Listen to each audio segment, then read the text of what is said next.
बहुत पुरानी बात है। किसी घने जंगल में एक तालाब था जिसमें ढेर सारे मेंढक रहते थे। उन्हीं में एक मेंढक अपने 3 बच्चों के साथ रहता था। वो सभी तालाब में ही रहते और खाते पीते थे। उस मेंढक की सेहत अच्छी खासी हो चुकी थी और वो उस तालाब में सबसे बड़ा मेंढक बन चुका था। उसके बच्चे उसे देखकर काफी खुश होते थे। उसके बच्चों को लगता कि उनके पिता ही दुनिया में सबसे बड़े और बलवान हैं। मेंढक भी अपने बच्चों को अपने बारे में झूठी कहानियां सुनाता और उनके सामने शक्तिशाली होने का दिखावा करता था। उस मेंढक को अपने शारीरिक कदकाठी पर बहुत घमंड था। ऐसे ही दिन बीतते गए। एक दिन मेंढक के बच्चे खेलते खेलते तालाब से बाहर चले गए। वो पास के एक गांव पहुंचे। वहां उन्होंने एक बैल को देखा और उसे देखते ही उनकी आंखें खुली की खुली रह गईं। उन्होंने कभी इतना बड़ा जानवर नहीं देखा था। वो बैल को देखकर डर गए और बहुत ज्यादा हैरान हो गए। वो बैल को देखे जा रहे थे और बैल मजे से घास खा रहा था। घास खाते खाते बैल ने जोर से हुंकार लगाया। बस फिर क्या था, मेंढक के तीनों बच्चे डर के मारे भागकर तालाब में अपने पिता के पास आ गए। पिता ने उनके डर का कारण पूछा। उन तीनों ने पिता को बताया कि उन्होंने उनसे भी विशाल और ताकतवर जीव को देखा है। उन्हें लगता है वो दुनिया का सबसे बड़ा और शक्तिशाली जीव है। यह सुनते ही मेंढक के अहंकार को ठेस पहुंची। उसने एक लंबी सांस भरकर खुद को फुला लिया और कहा, क्या वो उससे भी बड़ा जीव था? उसके बच्चों ने कहा, हाँ, वो तो आपसे भी बड़ा जीव था।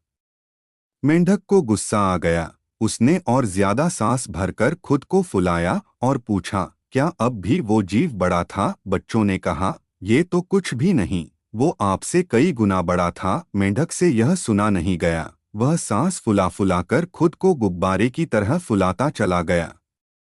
फिर एक वक्त आया जब उसका शरीर पूरी तरह फूल गया और वो फट गया और अहंकार के चक्कर में अपनी जान से हाथ धो बैठा। इस कहानी से सीखने को मिलता है कि कभी भी किसी बात का घमंड नहीं करना चाहिए। घमंड करने से खुद का ही नुकसान होता है। बहुत समय पहले की बात है। किसी घने जंगल में एक छोटा सा जलाशय था। उसमें एक मेंढक रहा करता था। उसे एक दोस्त की तलाश थी। एक दिन उसी जलाशय के पास के एक पेड़ के नीचे से चूहा निकला। चूहे ने मेंढक को दुखी देखकर उससे पूछा, दोस्त क्या बात है, तुम बहुत उदास लग रहे हो। मेंढक ने कहा, मेरा कोई दोस्त नहीं है जिससे मैं ढेर सारी बातें कर सकूं। अपना सुख दुख बताओ। इतना सुनते ही चूहे ने उछलते हुए जवाब दिया, अरे, आज से तुम मुझे अपना दोस्त समझो। मैं तुम्हारे साथ हर वक्त रहूंगा। इतना सुनते ही मेंढक बेहद खुश हुआ। चालाक मेंढक ने चूहे से कहा, दोस्त, हमारी मित्रता बहुत गहरी हो गई है। अब हमें कुछ ऐसा करना चाहिए जिससे एक दूसरों की याद आते ही हमें आभास हो जाए। चूहे ने हामी भरते हुए कहा, हाँ जरूर, लेकिन हम ऐसा करेंगे क्या? दुष्ट मेंढक फटाक से बोला, एक रस्सी से तुम्हारी पूंछ और मेरा एक बार पैर बांध दिया जाए, तो जैसे ही हमें एक दूसरे की याद आएगी तो हम उसे खींच लेंगे, जिससे हमें पता चल जाएगा। चूहे को मेंढक के छल का जरा भी अंदाजा नहीं था, इसलिए भोला चूहा एकदम इसके लिए राजी हो गया। मेंढक ने जल्दी जल्दी अपने पैर और चूहे की पूंछ को बांध दिया। इसके बाद मेंढक ने एकदम पानी में छलांग लगा ली। मेंढक खुश था क्योंकि उसकी तरकीब काम कर गई। वहीं जमीन पर रहने वाले चूहे की पानी में हालत खराब हो गई। कुछ देर छटपटाने के बाद चूहा मर गया। बाज आसमान में उड़ते हुए यह सब देख रहा था। उसने जैसे ही पानी में चूहे को तैरते हुए देखा तो बाज तुरंत उसे मुंह में दबाकर उड़ गया। दुष्ट मेंढक भी चूहे से बंधा हुआ था, इसलिए वो भी बांस के चंगुल में फंस गया। मेंढक को पहले तो समझ ही नहीं आया कि हुआ क्या। वो सोचने लगा, आखिर वो आसमान में उड़ कैसे रहा है। जैसे ही उसने ऊपर देखा तो बाज को देखकर वो सहम गया। वो भगवान से अपनी जान की भीख मांगने लगा, लेकिन चूहे के साथ साथ बाज उसे भी खा गया। दूसरों का नुकसान पहुंचाने की सोच रखने वालों को खुद भी नुकसान उठाना पड़ता है। जो जैसा करता है वो वैसा ही भरता है। इसलिए बच्चों, दुष्ट लोगों से दोस्ती नहीं करनी चाहिए और हर किसी की हाँ में हाँ नहीं मिलानी चाहिए, बल्कि अपनी बुद्धि का भी प्रयोग करना चाहिए। एक समय की बात है, एक घने जंगल के अंदर बड़ा सा तालाब था। उस तालाब में बहुत सारी मछलियां रहती थीं, जिनमें से 3 मछलियां एक दूसरे की पक्की दोस्ती थीं। इन तीनों का स्वभाव बिल्कुल अलग था। इनमें से 2 बहुत समझदार थीं। पहली संकट आने के पहले ही अपना बचाव कर लेती थी। दूसरी संकट आने पर अपनी सुरक्षा कर लेती थी, जबकि तीसरी सब कुछ भाग्य पर छोड़ देती थी। तीसरी मछली कहती कि अगर भाग्य में संकट होगा तो हम कुछ नहीं कर सकते, और भाग्य में नहीं होगा तो कोई भी हमारा कुछ नहीं कर सकता।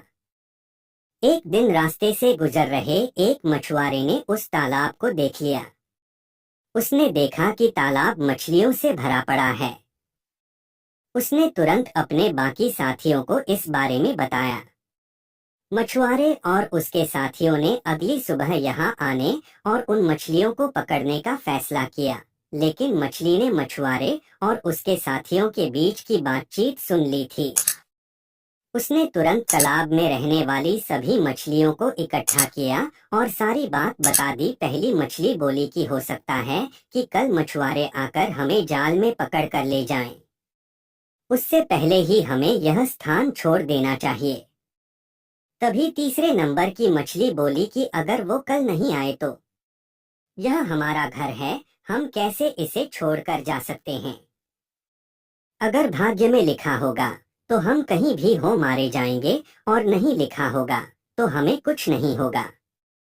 कुछ मछलियों ने तीसरे नंबर की मछली की बात मान ली और वहीं रुक गईं। अन्य 2 मछलियां तीसरी मछली को समझाने में असमर्थ थीं, इसलिए उन्होंने बाकी मछलियों के साथ तालाब छोड़ दिया। अगले दिन मछुआरे और उसके साथियों ने अपना जाल डाला। जो मछलियां रह गई थीं वे सभी पकड़ी गईं। जो मछलियां भाग गई थीं उन सभी की जान बच गई, और जो तालाब में रुक गई थी वे सभी मछुआरों के द्वारा पकड़ ली गईं। मछुआरे ने उन्हें एक टोकरे में डाल दिया, जहां सभी तड़प तड़प के मर गईं। हमें कभी भी भाग्य के भरोसे नहीं रहना चाहिए। संकट आने के पहले ही उसे दूर करने का उपाय सोचकर रखना चाहिए।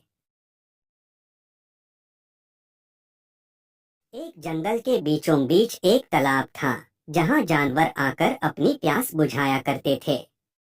उसी तालाब में एक कछुआ भी रहता था।